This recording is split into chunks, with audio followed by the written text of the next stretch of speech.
Há uma grande mudança na tensão entre os Estados Unidos e o Irã, e tudo isso agora gira em torno do Estreito de Hormuz. A partir de 22 de abril de 2026, uma coisa está clara: não há mais cessar-fogo, não é mais aquela situação controlada de antes. De acordo com os relatos, 2 navios foram atacados sem aviso prévio. Há alegações de que eles foram apreendidos e até vídeos foram divulgados para provar isso. Mas o mais surpreendente é que não houve resposta imediata dos Estados Unidos. Donald Trump não teve pressa em retaliar. Ele não estava interessado em um simples bombardeio. Ele também não focou na violação do cessar-fogo. Parece que ele estava esperando que algo maior acontecesse. Mas antes de continuarmos, por favor, curta este vídeo. Isso é muito importante para nós, criadores de conteúdo. Muito obrigado. Enquanto os Estados Unidos parecem silenciosos, há movimentos subterrâneos. Eles não retiram o bloqueio, que é a real pressão. Isso não é uma luta de mísseis ou ataques aéreos. Isso é uma luta econômica. Todos os dias estima-se que o Irã perde cerca de 500 milhões de dólares, porque seu petróleo não pode sair. Com o passar do tempo, as instalações de petróleo ficam mais pressionadas. E se isso continuar, alguns poços podem parar e não poderão voltar a operar imediatamente. Ao mesmo tempo, há outro grande fator se aproximando. Está a apenas 3 dias de chegar à região. Isso significa que ainda não atingimos o pico. Ainda estamos chegando lá. Do lado do Irã, é claro que eles sentem a pressão. As ações são mais agressivas, as declarações são mais intensas. Há ameaças como ataques a cabos submarinos, o fechamento do Bab el-Mandeb e até a possibilidade de afetar a infraestrutura de internet de toda a região do Golfo. A situação agora está extremamente sensível.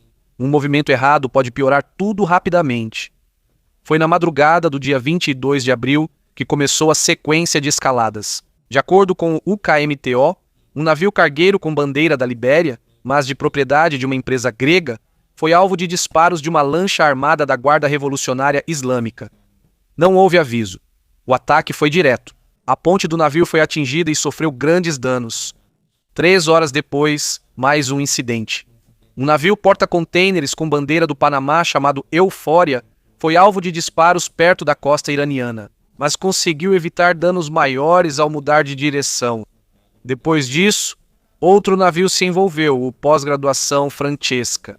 Enquanto aguardava para entrar no Golfo de Omã, foi forçado a entrar em águas iranianas enquanto era escoltado por unidades navais. Mais tarde, a Guarda Revolucionária Islâmica divulgou imagens que supostamente mostram a apreensão de 2 navios porta-contêineres, incluindo o Pós-Graduação Francesca e outro navio. E de acordo com sua declaração, eles foram levados para dentro do território iraniano. E aqui, uma coisa fica clara. Isso não é mais uma simples tensão, é uma nova fase do conflito. Mais imprevisível, com uma escalada mais rápida e mais perigosa para todos os envolvidos. Esses movimentos estão sendo vistos por muitos analistas como uma reação do Irã para proteger suas exportações de petróleo enquanto estão bloqueadas. Mesmo que Donald Trump tenha dado mais 3 a 5 dias, esse foi apenas um intervalo que foi usado para preparar o próximo passo. Para entender por que os Estados Unidos não agem imediatamente, você precisa ver o quão grande é o efeito do bloqueio. De acordo com o Comando Central dos Estados Unidos, ou CENTCOM, já foram mandados de volta 31 navios, a maioria petroleiros. 4 foram atingidos e 8 parados, sendo forçados a recuar. Isso praticamente fechou a saída de petróleo do Irã. E se o petróleo não consegue sair, também não entra nada. O ministro das Relações Exteriores do Irã chamou isso de um ato de guerra. Mas mesmo assim, os Estados Unidos não retiram o bloqueio. E até agora, o Irã também não tem uma maneira clara de forçar o fim disso. É aqui que entra a estratégia maior. Não é necessário um bombardeio. Quanto mais tempo o bloqueio durar, mais o poder de barganha do Irã vai enfraquecendo aos poucos. Enquanto os Estados Unidos fortalecem ainda mais sua posição, o momento também não é por acaso. A extensão de 3 a 5 dias coincide com a chegada do USS George H.W. Bush. O USS Gerald R. Ford e o USS Abraham Lincoln já estão na região. E quando os 3 porta-aviões já estiverem reunidos, a pressão vai aumentar ainda mais.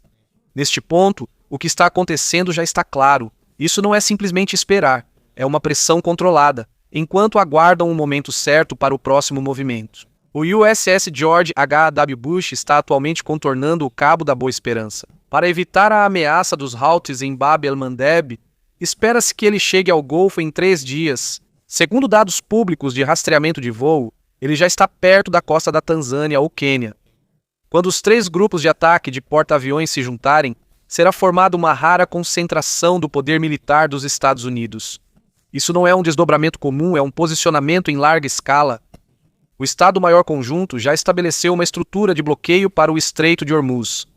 Essa linha vai da costa sul de Omã até a fronteira entre Irã e Paquistão.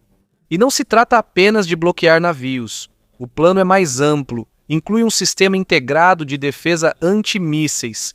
Isso significa que cobre o mar, o espaço aéreo e qualquer ameaça possível. E o reforço não está acontecendo só no mar. As movimentações continuam também no ar e em terra. No poder aéreo, mais de 150 caças estão sendo enviados para a região, incluindo o F-25, F-Raptor, F-35, Lightning Jaws, F-A-18, Super Hornet e F-16, Fighting Falcon. Mesmo com negociações em andamento em Islamabad, a mobilização continua. A adição de recursos continua. Em relação à capacidade de bombardeio estratégico, o B-1 Lancer e o B-52 Stratofortress estão em treinamento intensivo na Força Aérea Real Fairford, no Reino Unido.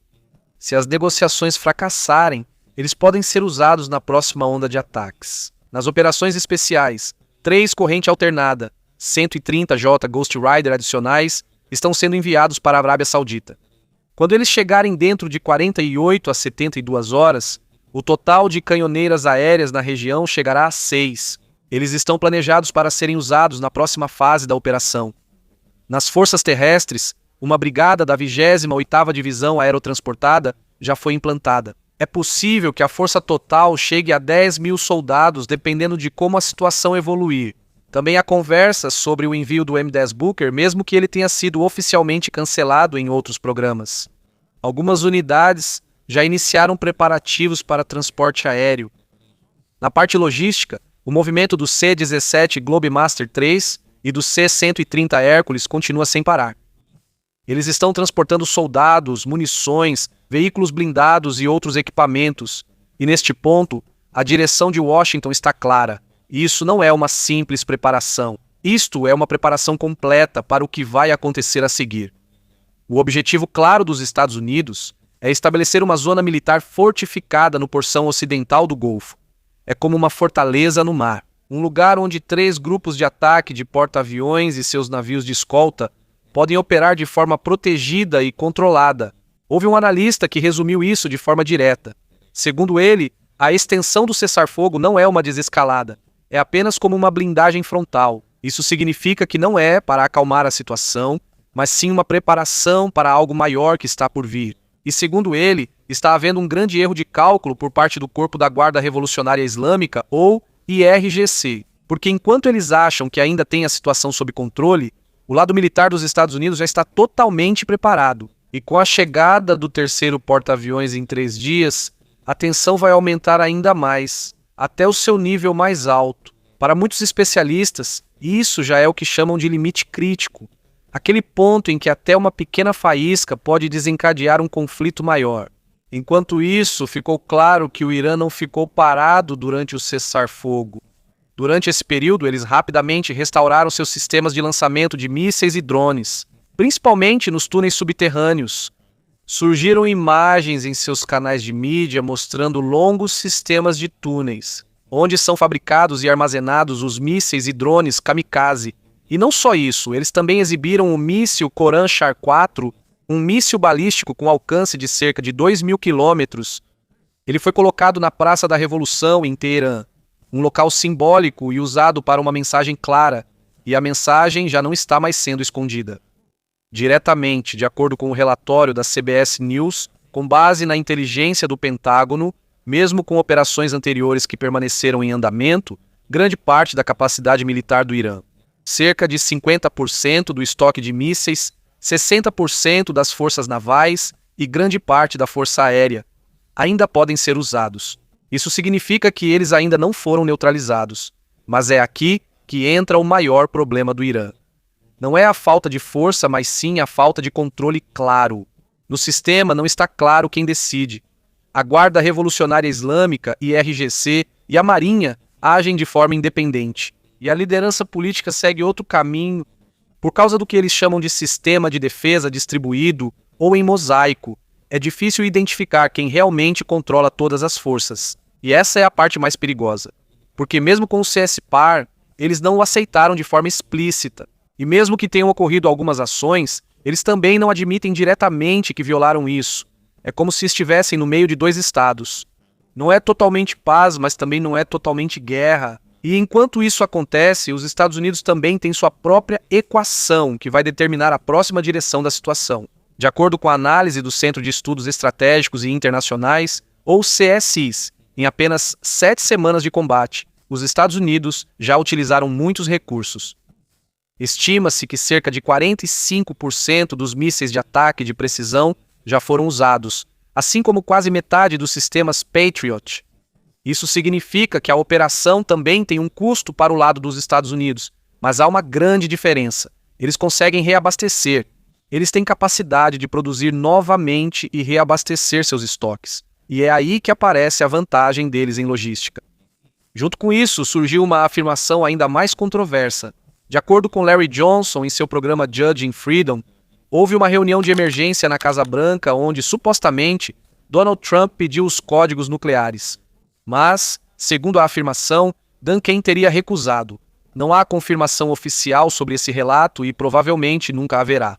Mas mesmo sendo apenas uma alegação, isso mostra algo importante. Se a opção nuclear já está sendo discutida, significa que a situação atingiu outro nível. Neste ponto, há 3 fatores que estão atuando ao mesmo tempo. Primeiro, a estrutura fragmentada dentro do Irã. Em segundo lugar, o uso e o reabastecimento dos recursos militares dos Estados Unidos. E em terceiro, as discussões sobre os limites nucleares. Quando você junta esses 3 fatores, fica claro por que as próximas 72 horas são extremamente críticas. No papel, o Irã está enfraquecido do lado militar, mas eles ainda têm algo que pode afetar o mundo inteiro: o fluxo de petróleo.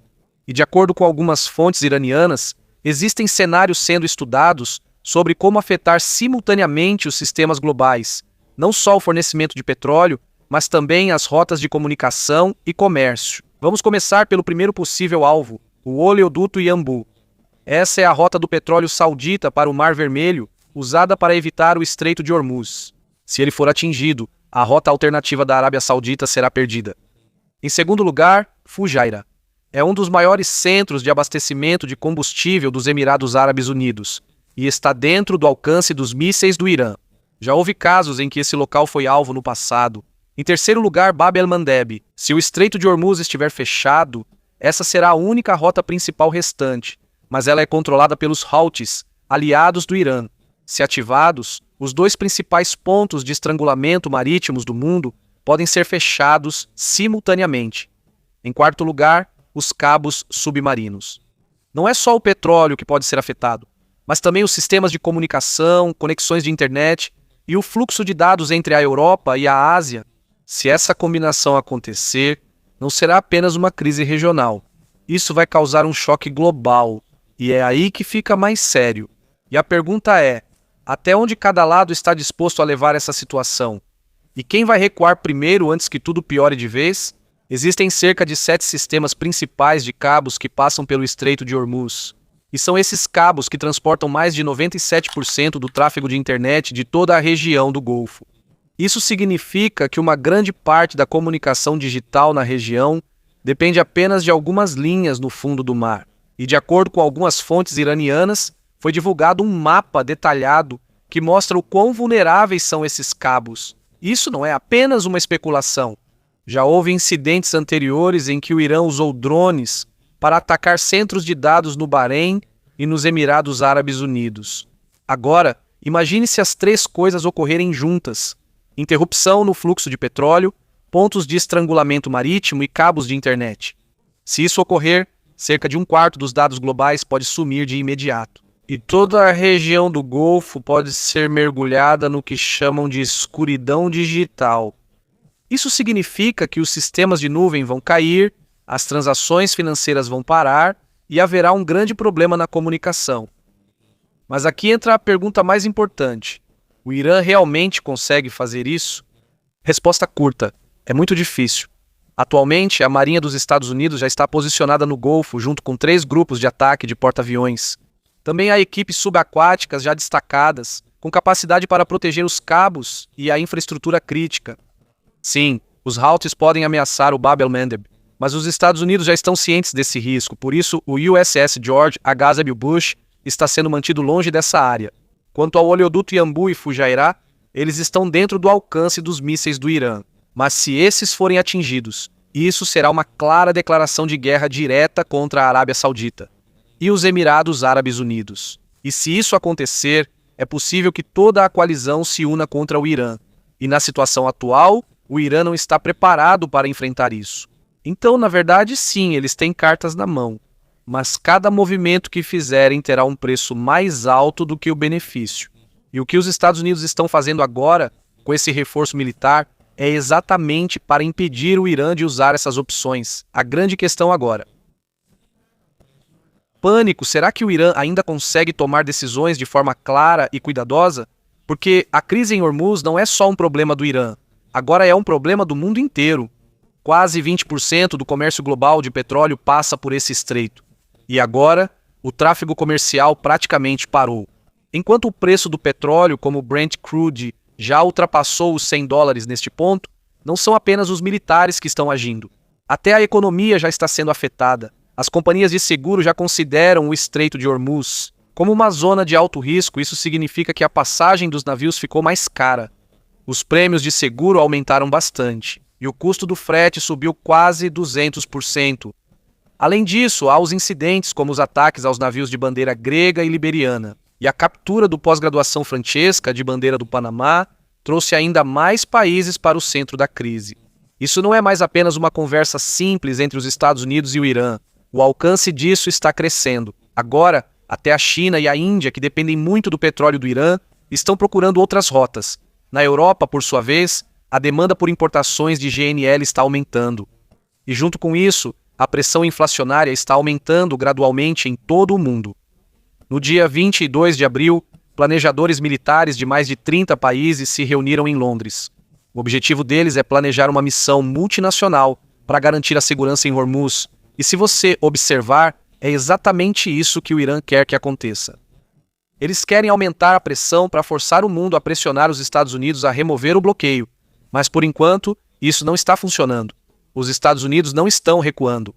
E é aqui que as próximas 72 horas se tornam críticas. Quando o USS George H.W. Bush chegar ao Golfo, a concentração total do poder militar dos Estados Unidos estará completa. 3 grupos de ataque de porta-aviões ao mesmo tempo. Enquanto isso, as conversas em Islamabad estão em espera. A visita de J.D. Vance ao Paquistão também foi adiada. E mesmo do lado do Irã, não está claro quem realmente vai negociar. Há anúncios de que eles não vão comparecer. Depois, logo voltam atrás. Os sinais são confusos. Em uma entrevista à CNN, Donald Trump disse que não sente nenhuma pressão de tempo. E o que ele quer está claro, que o Irã entregue seu urânio enriquecido. Por enquanto, vejo 3 possibilidades do que pode acontecer. Primeiro, o Irã aceita negociar de forma adequada, existe uma proposta clara. Se isso acontecer, é possível que o bloqueio seja retirado. Essa é a última saída deles. Em segundo lugar, se eles não apresentarem uma proposta ou se continuarem as provocações da Guarda Revolucionária Islâmica, os Estados Unidos podem lançar a segunda fase da Operação Fúria Épica. Nesse momento, eles vão usar toda a força. 3 porta-aviões, mais de 150 caças e um reabastecimento completo de armas. E quando chegar a esse ponto, não será mais apenas tensão, mas sim uma grande fase da guerra que será difícil de conter. Em terceiro lugar, a situação atual vai continuar, o bloqueio continuará e dia após dia a economia do Irã vai desmoronando aos poucos. Um a um, os poços de petróleo estão sendo forçados a fechar e, na verdade, isso é exatamente o que Donald Trump mais quer que aconteça, porque o tempo está a favor dele. Quanto mais o tempo passa, pior fica o efeito para o Irã, e cada movimento de pânico, apreensão de navios, disparos sem aviso, exibição de mísseis, nada disso ajuda. Pelo contrário, isso só fortalece ainda mais o motivo dos Estados Unidos para aumentar a pressão. Agora a pergunta é, Como o Irã realmente chegou a essa situação? Se olharmos para o quadro maior, isso não aconteceu de repente.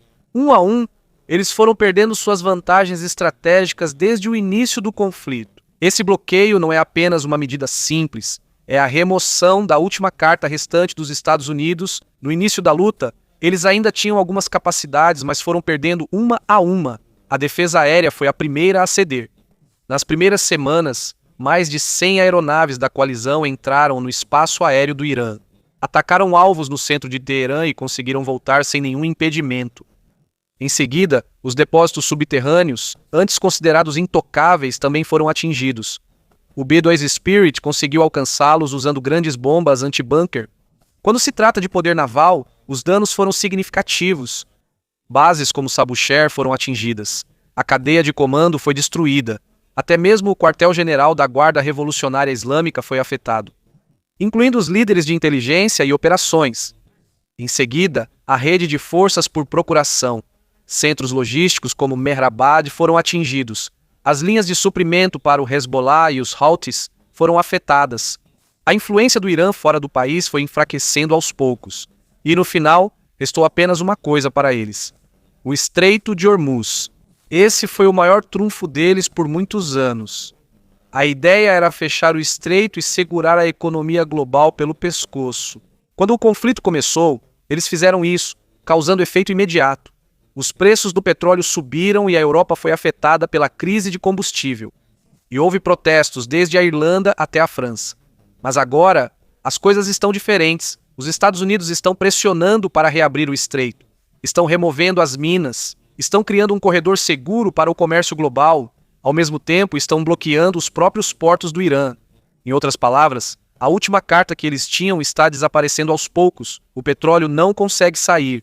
E os materiais necessários também não conseguem entrar. A receita está caindo aos poucos até quase zerar. O plano do Irã é punir o mundo fechando o Estreito de Hormuz. Mas a resposta dos Estados Unidos foi o contrário. Tudo bem, vamos abrir o estreito, mas vamos prender vocês. E é exatamente isso que está acontecendo agora. A passagem está aberta para todos, exceto para o Irã. A própria arma que eles usaram voltou contra eles. Do lado dos aliados, a união não é tão clara assim. Donald Trump esperava que alguém fosse se juntar, mas, por enquanto, apenas os Emirados Árabes Unidos e o Bahrein apoiam claramente. O Reino Unido, a Alemanha e a Austrália recusaram. E a França continua mantendo uma posição distante. Isso significa que praticamente só os Estados Unidos estão conduzindo a operação. E aqui entra uma grande questão. Até quando eles conseguem sustentar isso? 2 grupos de ataque de porta-aviões, uma dúzia de destroyers, aeronaves de reconhecimento, submarinos. Tudo isso precisa de combustível, munição, manutenção e rotação de pessoal. Uma operação desse tamanho pode durar algumas semanas, talvez até alguns meses, mas se estivermos falando de anos, é quase impossível. Então, a verdadeira luta agora não é só contra o Irã, mas também contra o tempo. Os Estados Unidos vão se cansar primeiro? Ou o Irã será forçado a sentar à mesa de negociações? Para muitos países, especialmente as nações em desenvolvimento, o impacto já está sendo sentido. Os preços da energia estão subindo. A Índia, a Coreia do Sul e o Japão, que dependem do petróleo do Irã, estão sendo forçados a procurar alternativas mais caras, especialmente a Índia. É um dos maiores importadores de petróleo do mundo. Antes, eles conseguiam obter petróleo mais barato do Irã. Agora, eles são forçados a comprar a preços mais altos. E se o bloqueio continuar, isso não será apenas um problema regional. Existe um risco real de recessão global. No momento, a situação está clara. Não há mais um cessar-fogo real em Hormuz. A apreensão de navios continua. Há tiroteios acontecendo. E ainda estão divulgando vídeos. Mas enquanto o Irã faz isso, eles ficam cada vez mais sufocados pelo bloqueio. Todos os dias. Estima-se que estão perdendo 500 milhões de dólares. E os poços de petróleo estão chegando ao ponto de serem desligados. Enquanto isso, o terceiro porta-aviões também deve se aproximar nos próximos 3 dias. Nessa situação, cada movimento se torna mais importante, mesmo os pequenos. Com o alto nível de tensão agora, não é mais necessário uma grande ação para mudar o rumo. Uma interpretação errada, uma ordem errada, um incidente acidental pode iniciar uma reação em cadeia que é difícil de parar. E é aí que entra o verdadeiro perigo. não é só o que foi planejado, mas sim o que pode acontecer sem querer. Porque entre dois lados, ambos armados e prontos para revidar, quase não há espaço para erro. A cada segundo que passa, há menos tempo para cometer erros, e aumenta a possibilidade de que um pequeno erro cause uma crise maior. Agora a pergunta é: o Irã consegue suportar essa pressão? Ou nas próximas 72 horas começará uma nova fase da guerra?